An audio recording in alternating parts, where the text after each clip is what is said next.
Generally, I'll wake up between 4 and 4:30. Well, there's a reason behind it. It's not just crazy. There's a method. There's a strategy behind this. Because if I have to be at work shooting by, say, 8 o'clock, I have to arrive on set by 6:45, 7. Therefore, I have to get up at 4 o'clock in the morning.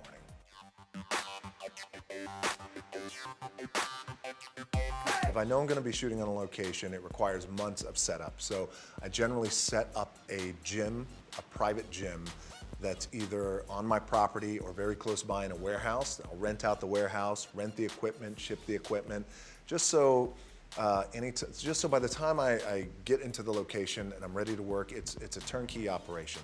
So I get there, bring my family in, family set up at the house, everybody has everything that they need, and the gym is ready for me, and it's generally always private. Again, it could be a warehouse, it could be a really not appealing place, not pretty. We don't need it to be pretty. So yeah, but I usually have everything set up prior. Generally train about 5 days a week, and then there's 2 days off. So sometimes there's 2 days off in a row that I take. Sometimes there's a day off in the middle of the week and a day off on the weekend. You really got to give your body a rest. We got a saying, which is you want to be the hardest worker in the room, but you also want to be the smartest worker.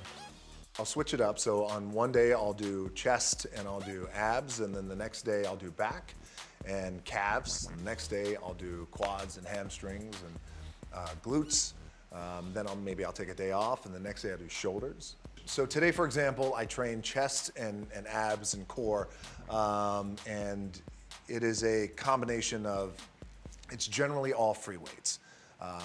Because using free weights compared to a machine, for me personally, it just requires more balance, and you're having to control the weight. So I'll probably do somewhere between, I would say 12 to 15 reps, 3 to 4 sets, and there's a lot of sweat going on. There's a lot of inaudible grunting.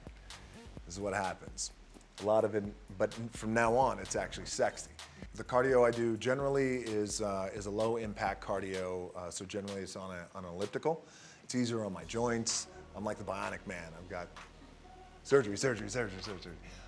So yeah, generally it's an elliptical, low impact. If I do it after my workout, it's about 20 minutes after my workout. If I do it before on an empty stomach, as soon as I wake up, it's about 35 minutes. So there's a thought process behind that. So there are some people who buy into doing cardio on an empty stomach. So when you do cardio, the thought is when you do cardio on an empty stomach for 20 or 30 minutes, there's no calories of food that you have to burn after breakfast. So you're automatically burning your fat.